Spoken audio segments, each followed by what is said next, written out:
Okay. Hi, everyone.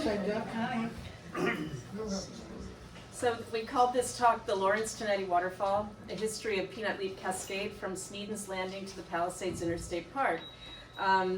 So we have representatives of everything here.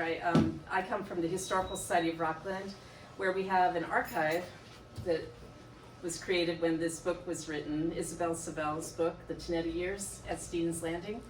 I invited Francesca Costa from the PIP to give part of the talk because the location of the waterfall is now in the Palisades Interstate Park.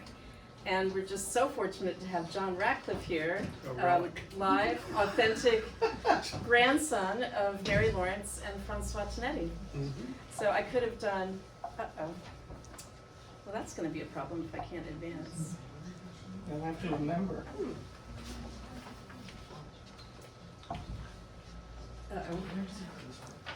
Always something. The screen is frozen. Makes no sense.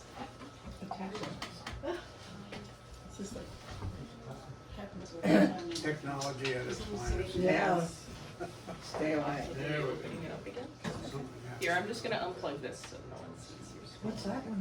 That was Jennifer's house, I think. This is a modern art piece made inspired by, happened. Very Lawrence. It's called No This is Input. early Lawrence. yeah, no input. Early. It's called No Input. I made that joke already. Oh, jeez. Did you stop recording? You know you're being recorded up there, you too. And it's still not progressing. There's something about, this is a problem.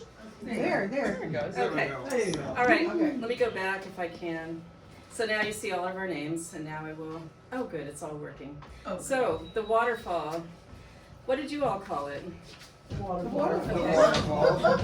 Sometimes just the. So I guess Mary called it her setting place, where she liked to go and sit. She started dreaming about making it into something more than just a natural setting in the 1890s, well before she met Francois Tonetti.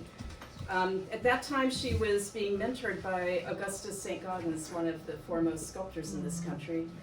And through him, she met Charles McKim and Stanford White, famous architects, who helped her with her plan. It's just, this story is just so amazing. It just keeps going in so many great directions.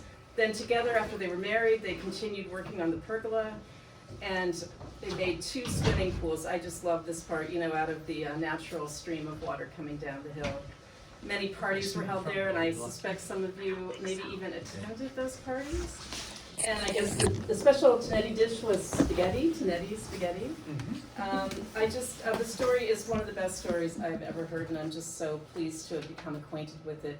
I initially learned about Francois Tonetti working at Cascade, the Rockefeller estate, where I'm a museum educator. And so I learned, you know, about his facade sculptures and that he had lived in Snedens Landing, which piqued my interest. And then after living on my street for many years, I finally got to know John and Stephanie Ratcliff, and I mentioned that I worked at Cascade, and he said, oh, my grandfather did some sculptures there. I said, what was his name? and then he told me about the waterfall and the pools, and I was completely mesmerized. So not only did I want to go down and check it out, but I was so thrilled when I started working at the Historical Society of Rockland to find that there was an archive with all kinds of great letters from Stanford White, you know, to Tonetti, and photographs and just all kinds of great material. I did bring a few of these books. If any of you haven't got one on your shelf, I can sell you it for $20, but I have to bring the money back to my boss. So. Sorry, I know they have a cache of books here at the library, and they're all wonderful, and I've bought most of them. So getting back to the story, who was Mary Lawrence Tonetti? Well, you know, she grew up in Snedens Landing and New York City. Her father was Henry Effingham Lawrence, and mother Lydia Green Underhill, as you see here. A very prominent family in America for a long time, holding prominent positions. So what happened was they started summering in Snedens and initially renting a house, but eventually building this wonderful house, Cliffside. I'm sure many of you are familiar with it, created by the architect Jake Cleveland Cady. So while there, Mary showed a talent for art, particularly sculpture. This is one of her earliest sculptures of her dog, Dandy.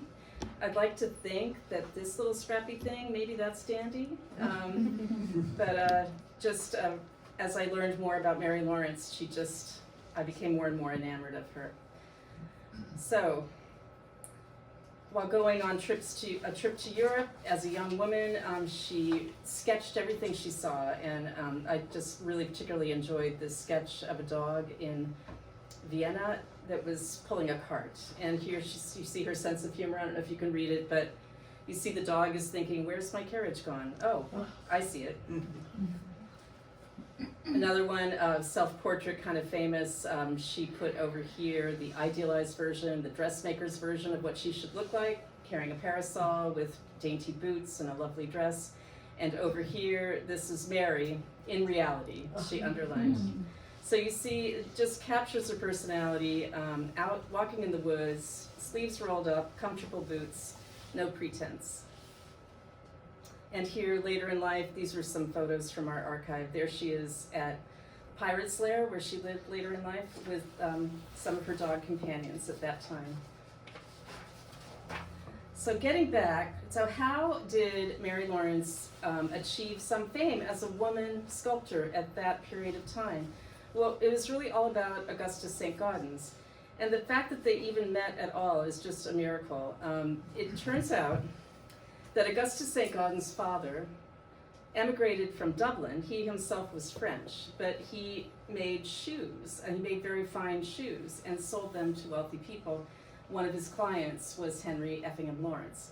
So he was persuaded, though, by one of the other neighbors in the neighborhood, Dr. Agnew, to come over to Snedens and teach art to the kids there. He described very nicely what that summer was like. He said, "My affairs remained in such a state that I did some teaching, which required fabulous exertion, for that old friend of my father's, Dr. Agnew, then living on the Hudson opposite Dobbs Ferry. He had a number of children to whom I gave lessons in drawing. They weren't all his children. It seemed to me as if I started out at daybreak on those hot summer days, taking the cars to Dobbs Ferry, where I stood on the dock and with a string pulled a wooden arm which branched out of the top of a pole to indicate to the man with a boat on the other side of the river, a mile or two away, that somebody wanted to cross. Then an approaching speck on the water became the ferryman, who had seen the sign and was coming over to take me.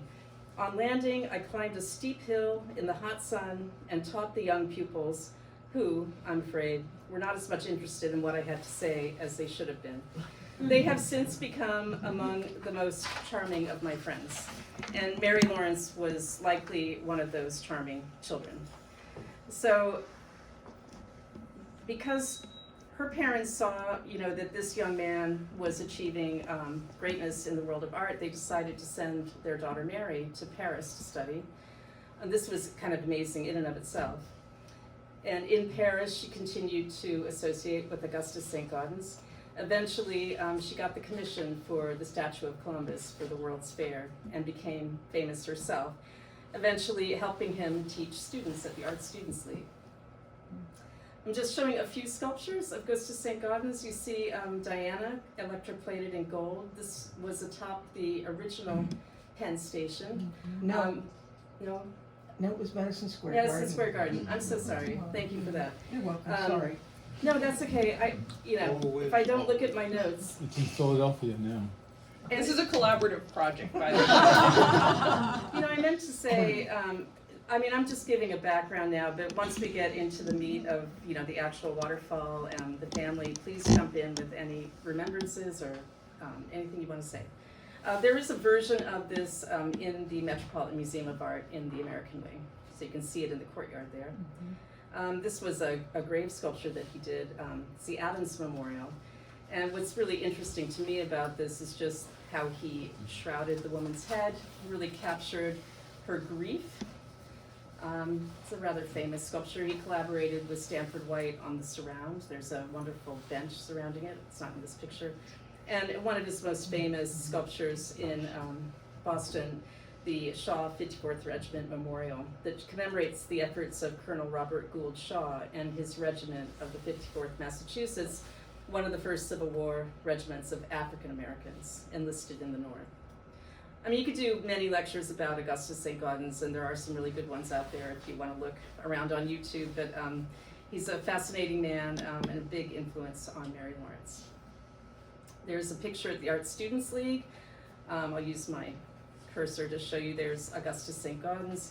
Here's Mary Lawrence in the front row, quite young. And in the back, they say that this is Frederick McMonnies, also a famous American artist, who was a close acquaintance of the two of them. Well, the three when we're with Tonetti. Here we go to the World's Columbian Exposition, where Augustus St. Gaudens handed over his commission of the Columbus statue to Mary Lawrence. It was rather controversial, a woman doing a sculpture for such a big event, and there was some issue with where the sculpture was placed.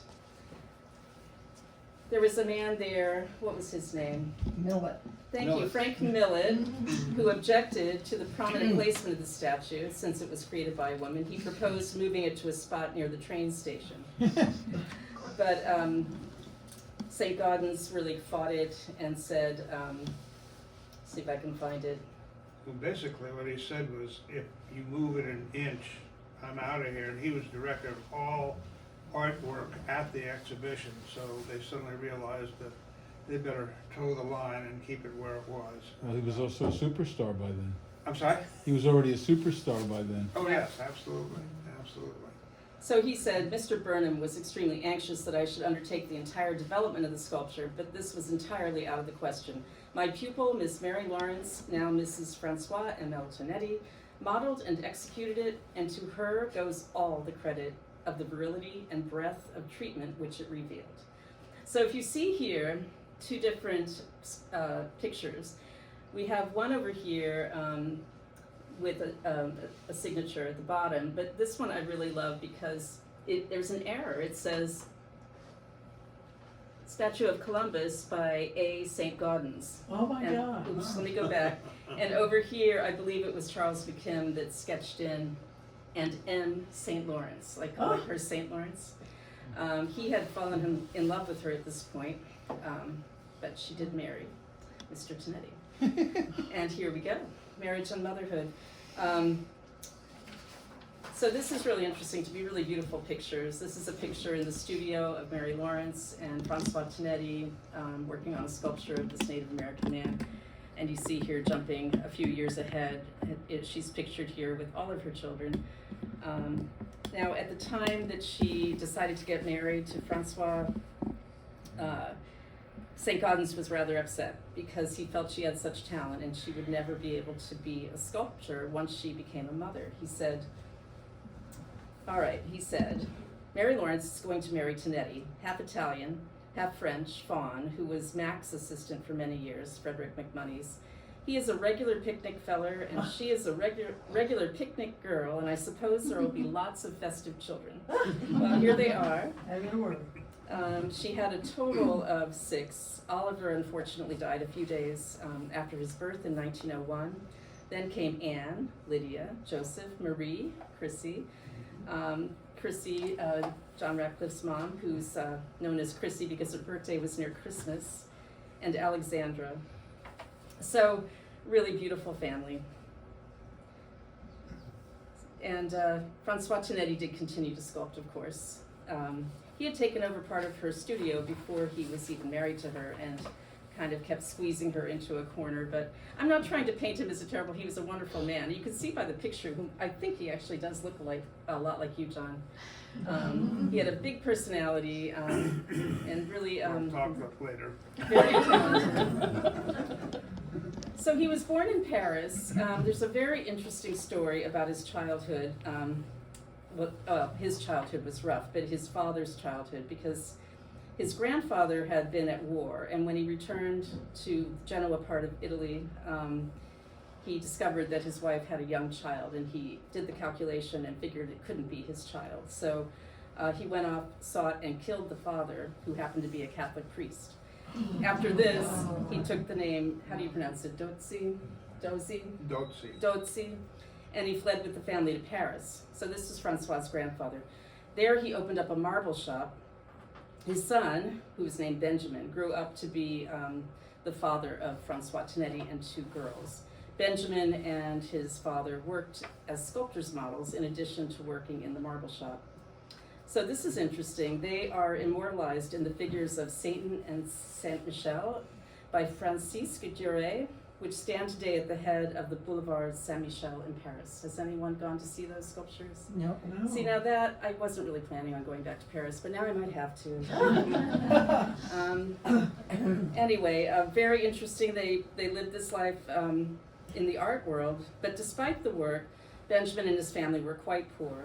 Benjamin died in 1870. His wife, Madame Tonetti, became a laundress, but in the siege of Paris, 1870, 1871, she and her daughters died from starvation. And young Francois, age 7, took to the streets, and with his charm, he begged for food. He was eventually taken in by his grandfather. I don't know what the backstory is there.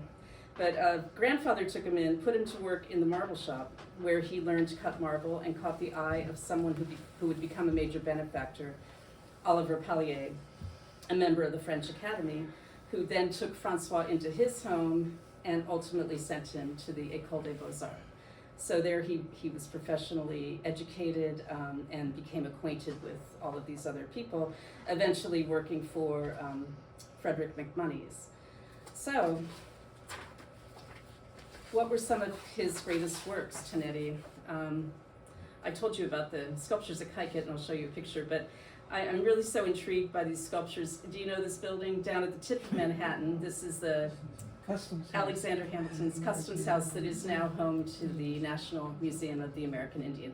The sculptures that Tonetti did are up here. Can you see my cursor? Way up at the top, and I'll get a little closer. So all the sculptures on the lower level are by Daniel Chester French, so he's in good company. Francois used his mother, Mary's mother, his mother-in-law, as the model for the Doge's imperious head. That's making a statement. But just magnificent sculptures, and I only wish you could get closer to them. Standing on the street, you could barely see them. On to Kaiket. So what did Francois Tonetti do? The sculpture in the pediment, thank you.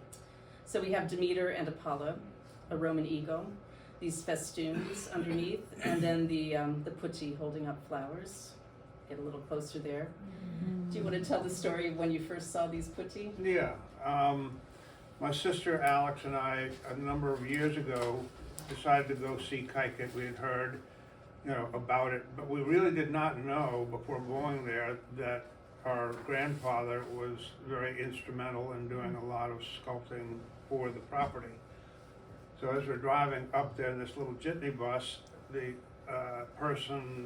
tour guide goes, as we approach the mansion, you will notice around the front door all this filigree, and that was all done by a prominent sculptor of the day.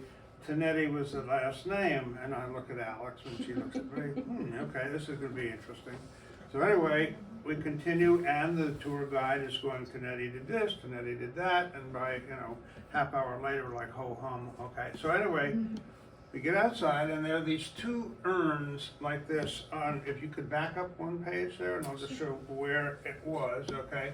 But over on either side of the porch there and there are the sculptures. So we go to look at them, and the guide had said, these are something else that Tonetti did. And he often used his children as models to do his work. And we look up, and there was our mother. There, that's one of the little children holding up the urn. That's a little shocking. I found this in the archive, a Christmas card from the Rockefellers. There's John D. Rockefeller Sr. standing below those little children that John just pointed to. It says, can you read it? With hearty Christmas greetings and all good wishes for the new year from Mr. and Mrs. John D. Rockefeller, Jr. There's a current picture of Kaiket. The sculptures have held up tremendously well.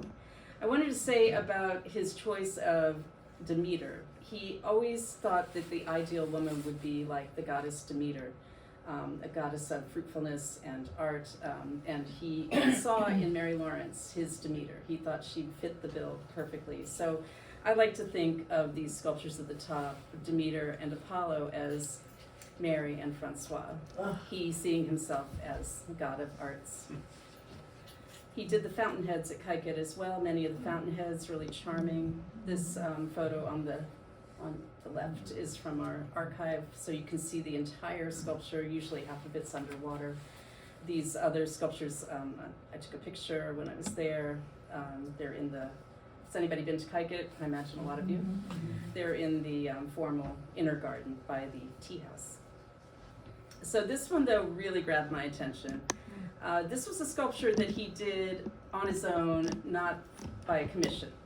So he was inspired by the waterfall to think about who had lived there before and how they lived. And he titled this Primitive Life on the Hudson. Now I know we wouldn't call that a nice title any longer, but it's a really gripping, I think, illustration of how he pictured Native Americans, slaying a deer, and you see this rock is the Palisades. Here he is in the studio on 40th Street. That's Tonetti over here, and I'm not quite sure who this is. Do we figure out who the little person is there? I can't really One of tell. your, maybe, uncle? So, back to the waterfall. Inspiration for Mary Lawrence came on her trip to Europe when she was a young woman. She found the Amalfi Coast of Italy to be the most beautiful place she had ever seen. And while she was there, she visited this monastery.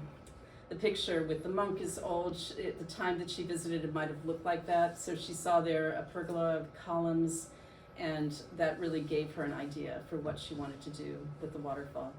We went to look to see what became of this monastery. It is now a 4-star hotel, so might want to have to go to the Amalfi Coast and check that out. You had a story about when you visited there, right, John? Yeah, we were in Italy visiting with my sister and my brother and Stephanie, or Stephanie didn't go, but my second daughter and my brother's wife.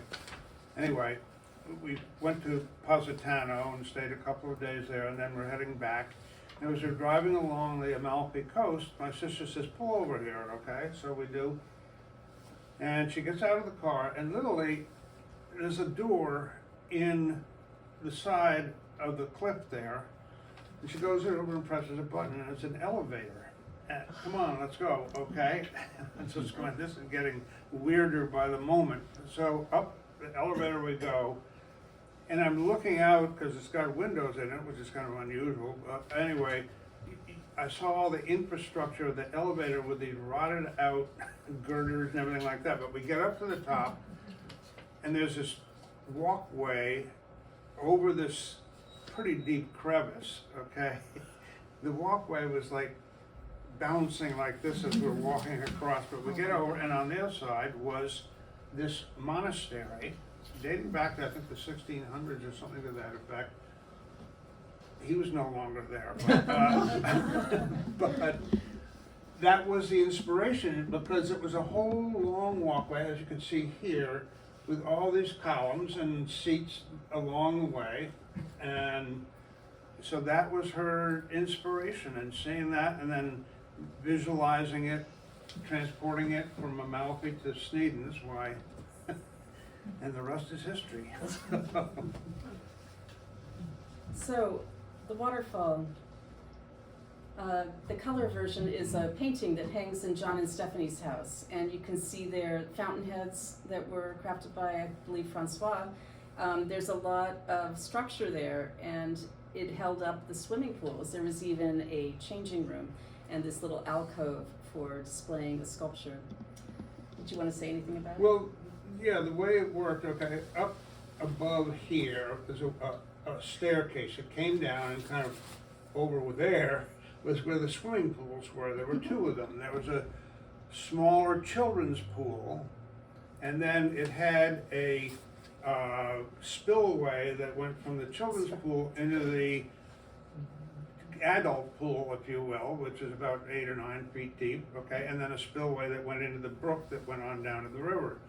But anyway, as you came down, the staircase, there was like a little landing behind this fountain, and they had run a pipe from the bottom of the pool down underground and over to each of these two lion heads with little spouts, okay, and it was a reflecting pool at the base of it there, okay, that was always filled with water, and then there was a drain that ran into the river from the bottom of the pool, and that's how that whole deal worked. So there's many different recollections, but you know what, actually before I'll let you read that, I want to go back to this sculpture. I forgot to tell you some important stories.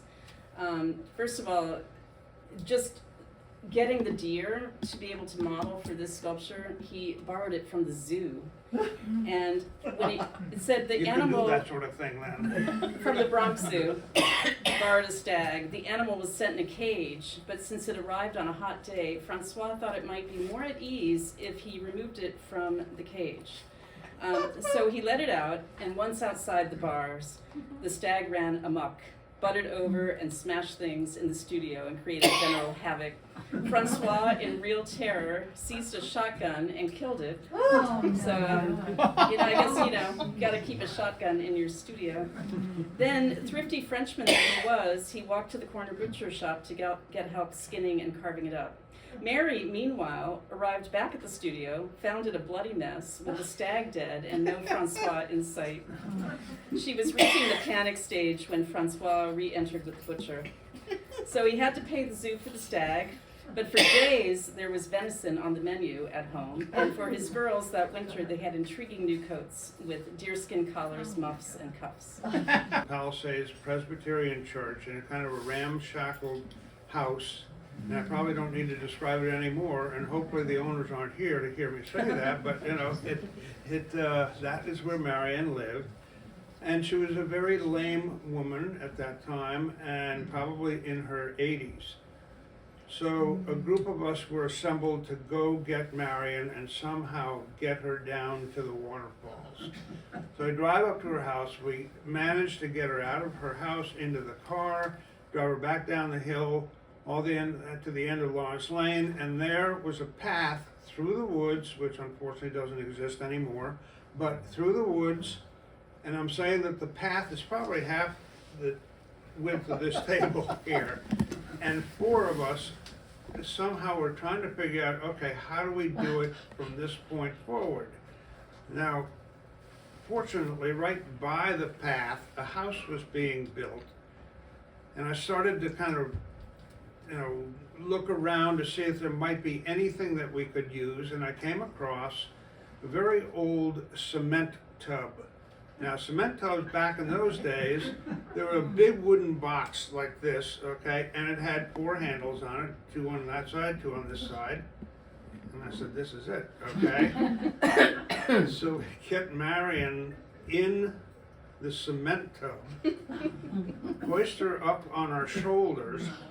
Now, this is all after dark, okay? The path is not, it had rocks in it and everything like this, okay? So and lighting consisted of Japanese lanterns spread about 100 feet apart. So we're not talking about great illumination here, okay?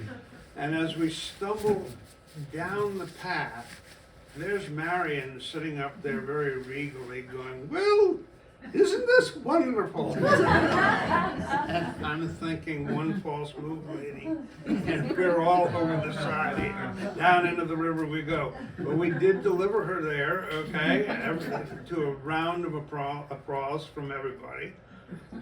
And then I don't know how she got home or if she's still there. So that was the last great waterfalls party. Well, thank you all for your attention. I'm going to turn it over to Francesca now. Thank you. If I You wanna scooch switch? down? Yeah, how about, do you mind scooching that way? That way I can scooch over. Sorry, folks, I don't want to crouch during this. But I know I want everyone to see the screen. Step that way. Your computer. You can push this. Okay.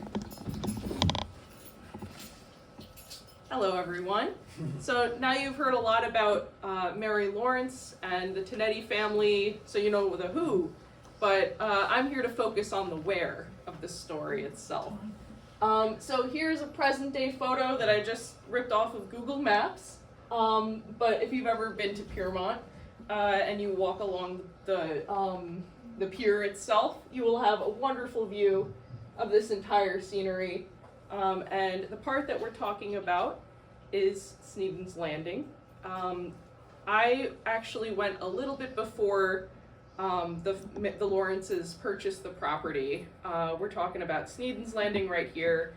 And even before the Lawrences were involved in the property itself, you could actually see some signs of life down there. It wasn't just, primeval forest. There was something before it. What, you may ask? If anyone has a house in Snedens Landing, I really hope this doesn't lower your property values, because it was something called a bone black factory. Oh boy.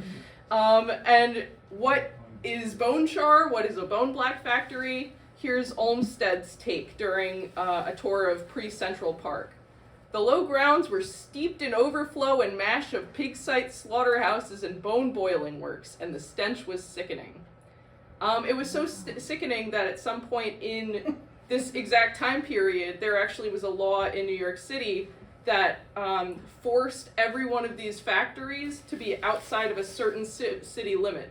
So that meant there was actually... Send them up the river to Snedens. Exactly. Snedens, and right along the Palisades around Closter Landing as well, there was a bone factory. And it's just pushing that boundary of the mileage. I believe it was around 10 miles away from where the city was in Manhattan. Yeah. So here's actually a photo. If anyone is familiar with those photos of the big mountain of buffalo skeletons from out west, those were actually shipped back to this side of the country and ground in these facilities. And you would think that might be counterproductive, but think about all the railroads. It made it so much more feasible to transport massive amounts of goods here and then send back fertilizer. Bone char also, major component, I don't know about today, but at the time, major component in the sugar refining process. They used tons and tons of this bone char every single day. It's a whitening agent. Oh, how lovely. Everyone used brown sugar, I guess. In addition to that, all of your buttons from back in the day, or anything that you would think on clothing that is now plastic, like fasteners, that would be made out of bone. All sorts of handles, and even things like doorknobs or knobs for any sort of your fancy Cabinets. cabinets. And then the last thing that you would get out of it is fertilizer. That was a major popular thing to get. Yeah. Right over here, you actually see in the Rockland County Journal, it does mention a bone black factory. So that leads me to believe it was more of the bone char, the charring process, rather than some of the other things that were going on, like the fertilizer grounding. I think that was more along the Palisades. There was another one, and I want to say that was more of a fertilizer grinding facility, but I don't know for sure. Another thing that they did was they took all of the carcasses from horses in the city every day, and they actually shipped them north. They had to go somewhere, and think of all the cars in Manhattan and imagine thousands of them dying every day. So it quickly becomes something horrible, or a public emergency if you don't have somewhere to put them. So here on the map, it's a Rockland County map from 1854, and you see, I can't read it very well, but I think it says Carrionville, and then Bone Factory. It could say something else, but that is right smack dab next to something labeled the Waterfall, so it leads me to believe it's the same location. Over here, this is when things change. Around, I believe the 1860s is the last reference I have to that bone black facility. I don't know what happened exactly to the owners, or maybe it just lasted one generation and fizzled out. Maybe there was competition somewhere else. That tended to happen. So here we have Lydia and Henry Lawrence moving in. And just as a side note, this is that statue that is later made from Lydia's image, possibly, or as an inspiration. I can see it. I don't think I'd say inspiration, but And here is our first reference to it being called Peanut Leaf Cascade, and that's on a map from the 1870s. And it's the same area. You don't see many structures specifically near it.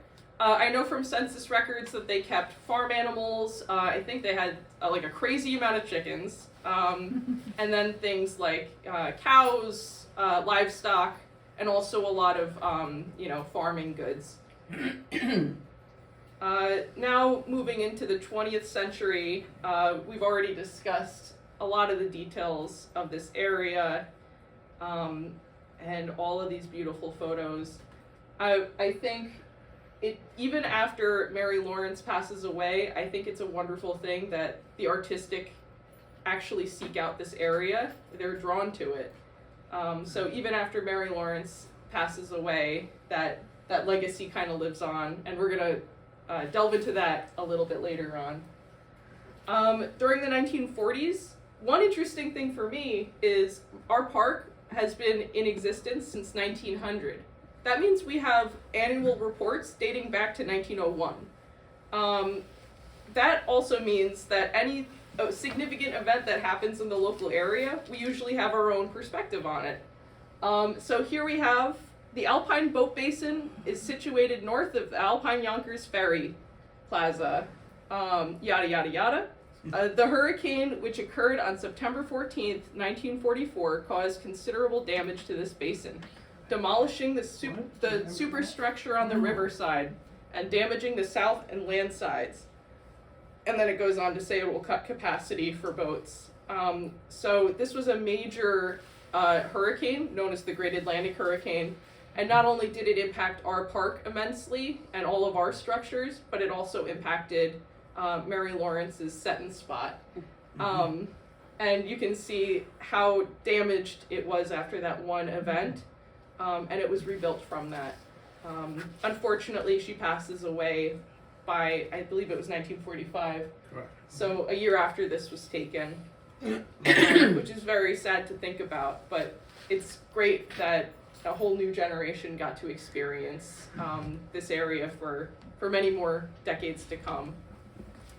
So here's something special that actually I believe Jennifer found.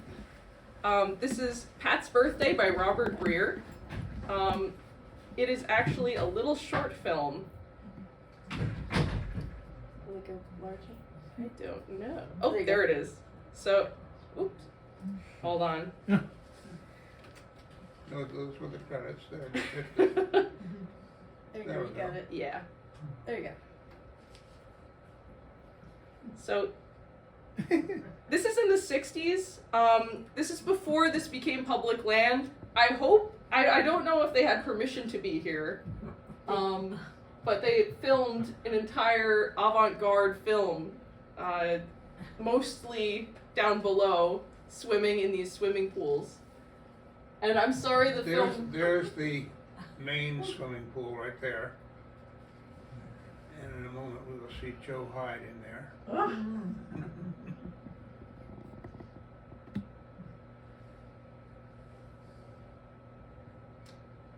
Stop that for a moment. I just want to point out something. Back that picture, that frame up if you could. And this had to do with the seating at the waterfalls. Sorry. You have to move it to the left, yeah. Right over here? Yeah. Yeah, okay. The seating here is kind of on the outside of the pergola. And my grandmother was trying to explain to the Italian masons when they were building this thing how she wanted a curve to the seats. And she couldn't convey this to these masons. Okay, they all spoke Italian, but not a word of English.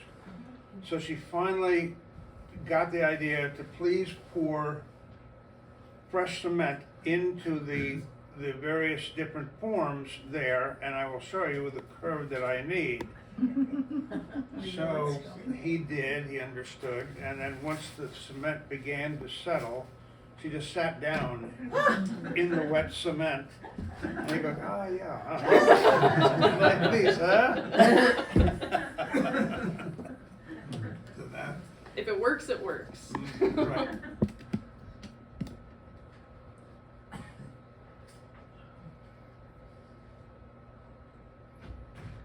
And it's There's so Joe. delightful seeing this being used. There's Joe High. Is that Joe High? Yeah. Sure is. Count by the nose.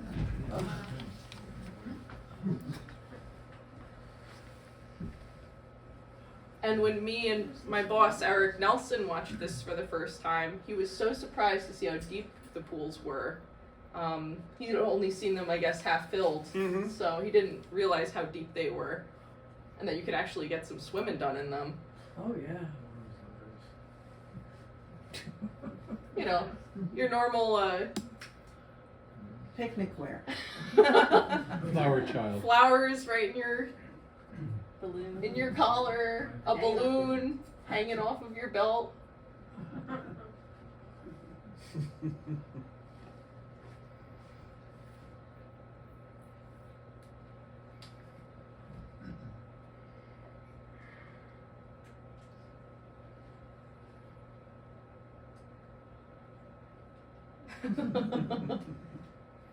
So I'm gonna stop it here, but this is called Pat's Birthday, and it's online, and I believe there's also a saved version of it, an archived copy of it in the Guggenheim collection. I don't know. Mhm. Among that many, many other art museums around the world, but you can't find it anywhere to purchase.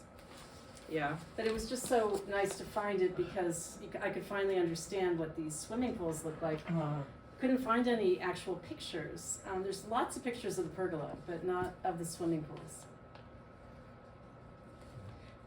Oh, do you need to? Yeah, I'm sorry. I messed it up. Okay, hold on. Enter full screen. That probably does the trick. Yes, thank you. So if you were to pause this and actually look at the names in the credits, you come across Robert Breer and Klaus Oldenburg. Robert Breer, he's a pioneer of avant-garde animation, and he actually gets, and I believe this is from the New York Times, when he finally passes away. Likewise, Oldenburg also gets a New York Times obituary. They're both massive, massive names in the art world. Just as a little bit, mostly Robert Breer is known for more things like this. In today's world, we're so used to animation, but I believe that this was all done by hand and probably on cells. But yeah. He taught animation Saturday seminars, and he had a still camera, and he put a drawing down here, and I was a child when we did this. He would make another drawing and takes another photo, Really? and that's how he did it. Wow. That was in the early 60s.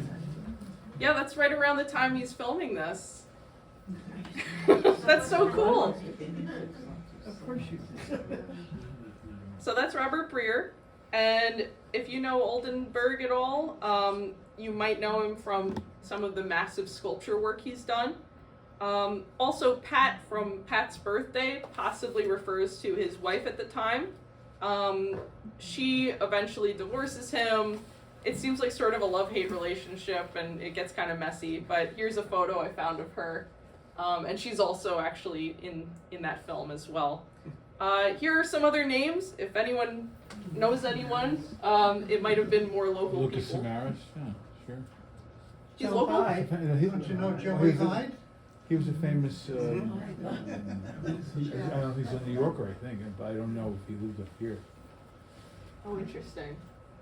He Yeah, I did a got lot of all film of my work. degrees, like masters and stuff, in the ancient world, so all of the avant-garde stuff is kind of new for me. He's very famous for his films. Oh, okay. Documentary films and things like that, of artists. Another treasure trove of information I was actually able to find on someone's defunct blog were these photos from 1971. If you know someone named Norman Bringsjord, just let me know. I don't think he was invited to Peanut Leaf Cascade. I think he was a sneak-in. Mm-hmm. I think there were a lot of sneak-ins at that Again, point. you can see the curved seat that we were talking about before, okay, and see how comfortable it was. But he got the rapture and left his shoes.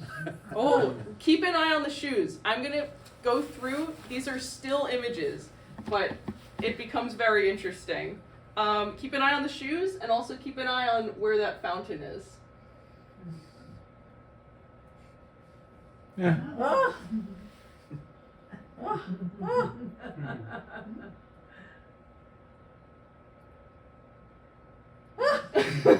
You see the shoes move too. Oh, I always like that one, and it's very personable. So if anyone has any connections to Norman, let me know. I want to talk. That's beautiful. So now we have a locally famous person, Stephanie Ratcliff, right here. I knew her. Uh-huh. Right there. Yeah, there she is. Winter at the waterfalls. A lot. There she is, glamorous. It's wonderful. I always encourage hikers to come back in different, times of year, because we get the most amount of people doing our hike today in the summertime, but it's really the most beautiful, I would say, in the wintertime. Mm-hmm. Look at that frozen water. Beautiful.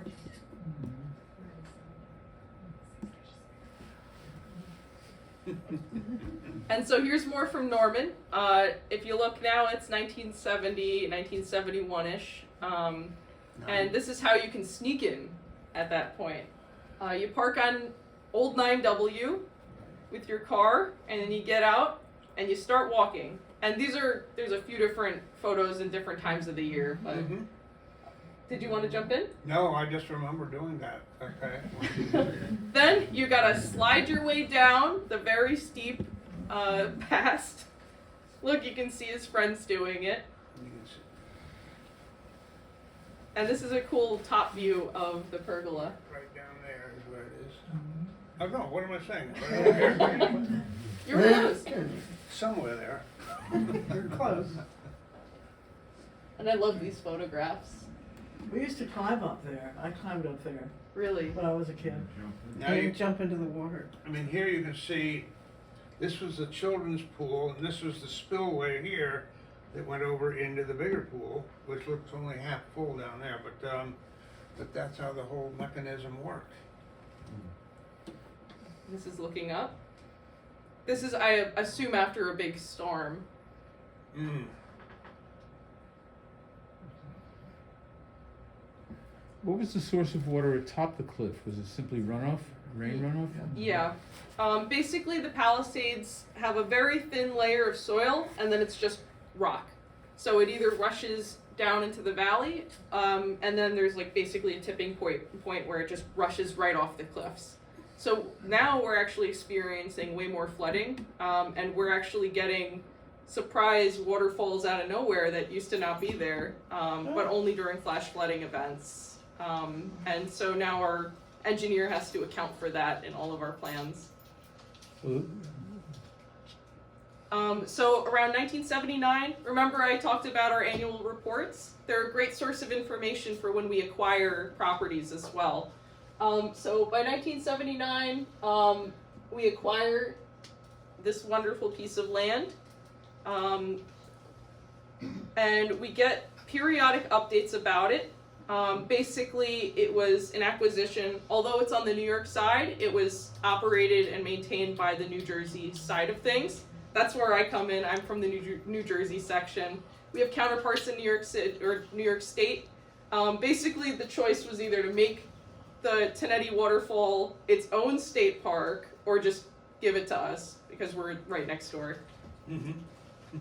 And we were able to actually employ both summer youth work programs, and they made a wonderful trail going through today's shore trail, the tail end of it. And also we were able to hire a patrolman whose entire job it was to chase kids off of it. Where was he back in the day? I know. And remember the fireplace that we also construct. You can see it over here. Oh, I'm pointing at the screen, you can't see. Mhm. So there's a retaining wall, fireplace, 2 picnic tables, and an erosion control device. I can tell you the erosion control device is still working. The retaining walls are still there. Fireplace, not so much, but I'll get to that. Another thing that we kind of see more of on our map, we see Peanut Leaf Cascade. So this name kind of shifts. At first on annual reports, it was known as the Tonetti Waterfall. It shifts back to that Peanut Leaf Cascade. And on the short trail, that white trail that sort of switched back down, that's all new. So that was made in the 80s. A lot of our park trails were actually made either by the CCC or even before then. So it's kind of exciting for us to have a brand new trail. But when we were children, we used to walk along the river to what we called the second rock slide. Mhm. And there was a sort of a trail. Do you remember that? You had to climb over rocks. Yeah, but Oh, there you- was sort of a trail along there. Oh, the giant stairs? I It know. started at the Pirates Lair. Do you remember, Yeah. John? I remember Mhm. my boss Eric told me that before we acquired Peanut Leaf Cascade in that land, there was actually another trail right through this break in the Palisades. Today it's a little bit too eroded and it's kind of dangerous, so we recommend people don't use it. But let me ask you, I mean, this I assume is the Jersey-New York line there? Yes. Okay. It's just, because the waterfalls would be kind of like right around in that area there, okay? And then, if you crossed over to New Jersey, there was a trail that kind of zigzagged up the side of the hill here into a staircase up on that went right up to the top here. Now, is that still around, or is that? That was the older version. We don't have that anymore. Now we only we only maintain. Now you have an elevator. Yeah, actually it's a slingshot, you know, to send people to the top fast. John, this was your trip with the Scouts, right? I'm sorry? Did you take Scouts Yeah, down? I took a troop of Boy Scouts down there. And that's when we did hike up that zigzag trail to the top. And here you can kind of see the signs of deterioration. As I said before, I actually come from the world of Roman archaeology, so it's fascinating for me to see. I know it breaks hearts. For me, it's fascinating just to see a building or a structure deteriorate because it actually can tell you a lot about how it was built. Which I know it's a little bit different, but. So there you see the fountainheads have been removed. Somebody Yeah. took them. Right. Yeah. And there was also a Buddha that sat right on top yeah. up here, which is no longer there. Right. Oh, look at That's that. very It breaks sad. your heart. Very sad. Well, you didn't tell how it got to be in this condition. Vandalized. So part of it is vandalism, especially in the 80s, 70s and 80s. Part of it is you start to see, like from an archaeological point of view, you always see wooden structures go before the stone. So for me, it's no surprise that obviously like the wooden part of the structure that wasn't maintained anymore, that goes first. Also vandalism is always a factor. Well, I do recall hearing a story from the gentleman in your organization about, he had heard about some fellow who had been down at the waterfalls and was heading back up, and here comes a guy down the path with a sledgehammer over his shoulder, and so this kid said, you know, where are you heading? He goes, down to the waterfalls. He said, I was down there yesterday and I lost my engagement ring in the swimming pool, so I'm going to take a sledgehammer and knock the wall down so, you know, hopefully I can find it that way. Oh. And you just have to sit and wonder, what kind of mentality is that, okay, that would even think about doing something like that? The good news is he didn't find his ring. Right. But yeah, it's fascinating to see, especially for someone who works in a park, what people do when they think that they're in the middle of the wilderness. And you know, you still hear a highway and there's helicopters overhead and buildings right next door. And Was that picture on the other side, was that looking at Yonkers, or is it Dobbs Ferry, or what are we looking at? Dobbs Fair, yeah. Kind of a combination of both, okay, because I remember sitting in Hastings, actually, we were Hastings, sitting in a okay. restaurant, and you could look directly across to the Dobbs waterfall. Ferry is really what is Yeah. directly across. Hastings is a little further out. Well, Snedens And was here you're Dobbs looking a Ferry little on the bit, west you're looking a bank. little bit, south, so I would think closer to Yonkers. but- Yeah. Mm-hmm. Yeah. Yeah, I don't know exactly where. I always use like Untermeyer Park and a little bit north of that Right. as my source, but it's hard to tell from this. That's an amazing I had one place. final story, which is kind of fun, because, again, my sister had married a Pakistani fellow, and shortly after they got married, they moved to Bangkok, Thailand, and he was in banking. So anyway, they're there one evening, they were invited to a cocktail party, and they're sitting there, and eventually the conversation kind of drifted to, where's the most beautiful place on earth that you've ever been?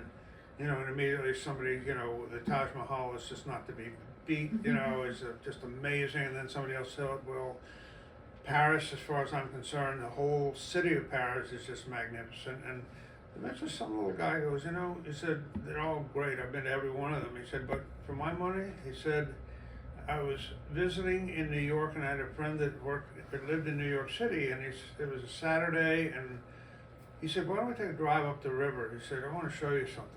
Okay, and so they drive up and make a right off of 9W and wander down this hill and down this road and walk through the woods, and there was the waterfalls. And he's telling this whole thing, and my sister said, yes, my grandmother built it. You never know who you're talking to. Right. And here are just our last little visit to annual reports. You can actually see where that switch of that name happens fairly early on, from 1987 through 1988. You see that change. It goes back to that original name. So one of the things I always like to mention, although just wear and tear and also vandalism are factors here, Hurricane Sandy was absolutely devastating, not only to the site of Peanut Leaf Cascade, but the entire park. Here you can see one of our bathrooms, and that's our water line. That's how high up the water went. Where's this bathroom? I believe this is from Alpine Picnic Area. Okay, wow. Yeah. And then this is actually park staff helping.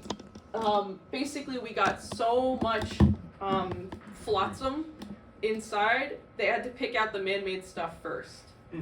So we were overwhelmed with that for basically a whole year. Our trail crew was totally overwhelmed with it for years afterwards.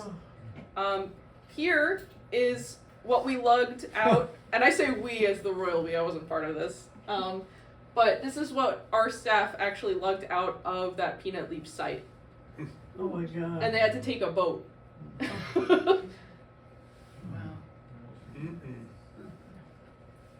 Oh, more. Yeah. Oh my gosh. That's where my wheel went. So today the site looks drastically different from what it did. If you look closer, you can actually still see this is the fire pit that was made in the 80s. Surrounding those are those benches. None of the columns survived standing. The last one fell during Hurricane Sandy, unfortunately. Here's actually a photo of it, with a few years difference, which it is a very heartbreaking story, but what it does tell you is no one else is touching it. They may spray some paint on there once in a while, but we don't have the same vandalism issues that we did in the 80s. They've already done their Yeah. job. It also helps that there's nothing still standing. Today this is what the site looks like. Oh, Jesus. Really? Wow. Yeah, and again, it's incredibly heartbreaking if you were present for these beautiful memories. For the archaeologist in me, it is really interesting to see how it was built. You can see the brickwork, and that can actually give you all sorts of insights into how they possibly were building other things in that time period. So I always kind of look at the bright side of things, sorry. That's good. Apropos the issue of the streams and all following the storm, the fellow who wrote the book on Mannahatta also has a new book that's come out of all the streams on Manhattan Island. And what he said was when all this took place, they'd been paved over, some of them were in underwater canals. It didn't matter. They all came back. They were all just the way they had been at the time of first European settlement. Yeah. Wonderful. In the field of local history, we always say that water has a better memory than people. It will remember said. where it was. Exactly. Yeah, but they've mapped it all out now, too. Wow. And here are some more images. Oh boy, why? The waterfall still takes everyone's breath away. And the site, although the structure itself is gone, I want to leave on a good note. The site itself is so beloved by everyone who uses the trails. Here are just a few of those reviews.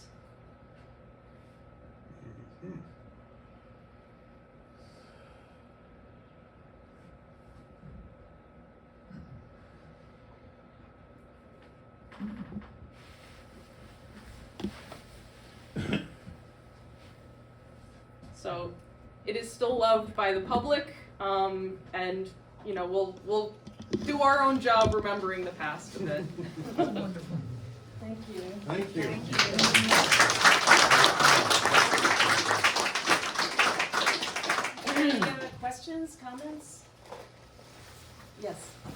How about the Boy Scouts or the youth group putting back the swing? It doesn't exist That's true. anymore. That's true. The swing down there? I hiked down there about a month ago, and I thought, oh, this swing was so nice, and it had been replaced several times. Uh-huh. I don't know what the story is, but one time I was down there, it looked to have an inscription by someone who perhaps put the swing for a lover.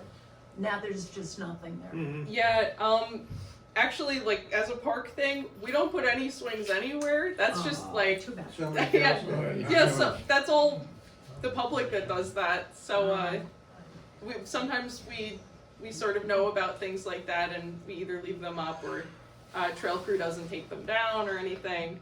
But yeah, we don't really have any part in that. So if you're hoping for that, hopefully the person comes back with a new swing. Oh, The path going off 9W and said Old, where is that? Where would you go off 9W to get to that paved thing that you know, where? bring it up and show it. So one of the ways to do that would be to pull into where Lamont Observatory is, which I don't recommend. They'll probably call the cops on you or something. Well, you can't park there, but if you can have somebody drop you off, Yeah. and literally just head right into the woods, the trail begins there. Before or after you go through the little, Oh, no, before you even enter. To the that right right property. off of 9W. Yeah, right. And Yeah, so also looking State south. Line Lookout is where thousands of people on a good hiking weekend, that's where they start out for their hike down there. Oh. Explain what that is, John. What? Explain hiding what it. that is.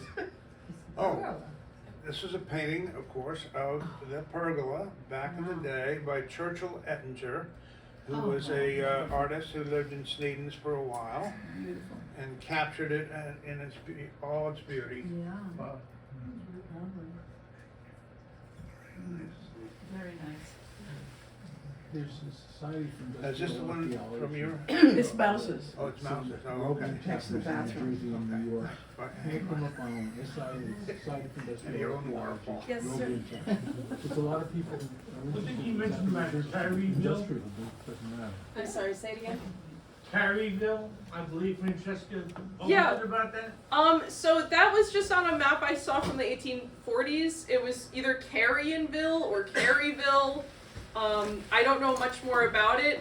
I think Northfield's original name was Caryville. Ah, maybe it has something to do with, you know, an old name in the area then.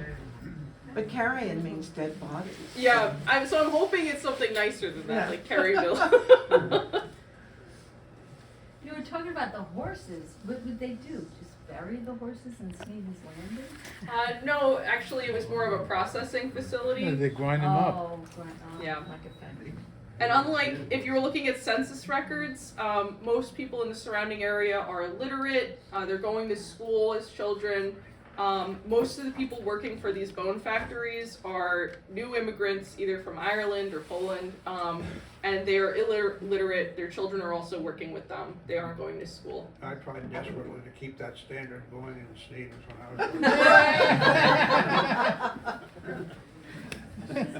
So the time you're talking about, the 1860s, the Erie Railroad begun, like in 1851. So is that the railroad you're talking about that they would use for the bones and all By the that? West you know? Shore line. Yeah, Yeah, that was possibly more for passengers, but there were other ways of transporting. I'm mainly talking for that about just from out west to the coastline, and then from there it can go on barges anywhere you want. Mhm. But there were barges coming down the Hudson with bricks from Haverstraw and trap rock to build and brownstone to go to New York. So this is a perfect trip backwards. Just bring all the dead horses and Yeah. burn them up. Yeah, it seems kind of isolated to build a factory right along the Hudson until you remember it's like the perfect area to pull in any ship. It's Route 1. It's a But highway, I'm yeah. wondering, because there was one of the last scenes that there was brickwork, and I'm wondering if that might have been a remnant from the bone factory back in those days. Did you ever Could look be. at the bricks and know if they were Haverstraw bricks? I don't know for certain. I know some of the bricks in the park are actually from Connecticut. A man who knew way more about bricks than me said it was the brick capital of this area. Well, But I'm sorry, I'm blanking on the name. Anyone who's a fan of bricks, I'm sorry. who painted the painting of your grandfather? Do you know who the artist was? Ask Joe, because Hey, Joe. Sorry. Yeah, put me on the spot. I don't know exactly how to pronounce it. It's like Glasnow or Nod or something like that. Almost like a Norwegian name, but we can get that information. Okay. Yeah. Is that in your house? It's Bendy has it out in California. He does? Because he sent me that that nice has to color be a copy, picture. because there was one in your dining room down in Pirate's Lair. Yes. And do your parents have that down in Florida now, or? Yes. Okay, so there had to be duplicates then. There was a duplicate made, I think at some point. I'm not sure if it was Annie Hyde or who had it made, or they were talking about it. Yes. Yeah. Where exactly was Cliffside? Where is it? The house. It is Is on it still Lawrence standing? Lane in Snedens. Is still there? Oh, yeah, oh, yeah. The gentleman, Richard Sears, is the current owner. And loves it. And he did a magnificent job of kind of bringing it back to its former glory. And we moved out in 1962, and then it went through two or three owners after that, and then he bought it and spent a goodly amount of pocket change to bring it back to what it is today. Now, some of the other old mansions are gone from Snedens Landing, aren't they? Not really. If you go in and toward the right, if you go toward the Hudson and then go toward the right. Miss Willard's? Not that I remember one maybe 20 years ago, and last time I was in there, it was gone. I don't think anything's going on. The Norton's house is Okay. still there, right? Okay. We've been here for a Maybe long things time. grew up and you couldn't see it anymore. Yeah. I was I know. told that the, Cliffside had a, like an air conditioning system that was engineered in there to bring in cool air. Do you know anything? John about would that? know, you lived there 20 years, right, John? You li- Yeah. Did they have, was there an air conditioning system in Cliffside? Like a natural, Are you kidding? no, engineered It was to bring in barely cool- enough to keep the heat going during the winter, much less And air that's conditioning. why it was so cold. But it's a stone house and No, they but it stay had, cold. I mean, the walls were yay thick, I mean, there's really big stone walls, and so it took almost all summer to get it warm inside the house, and then winter would come, okay? Start the cycle all over again, but no, there was no air conditioning, and I don't believe there is any right now. It's not air conditioning, different it's quotes. and like Oh, thank you. No? a ducts or something that brought in cooler air. When I don't know, You'll see how I have not been there since 1962, so I don't really know. And I was in the elevator at the Chase Bank, I worked for the bank. I'm noticing a lot of people still have questions. We'll still be here after the show. Thank you. Anyone else who doesn't want to stick around, thank you so much for coming.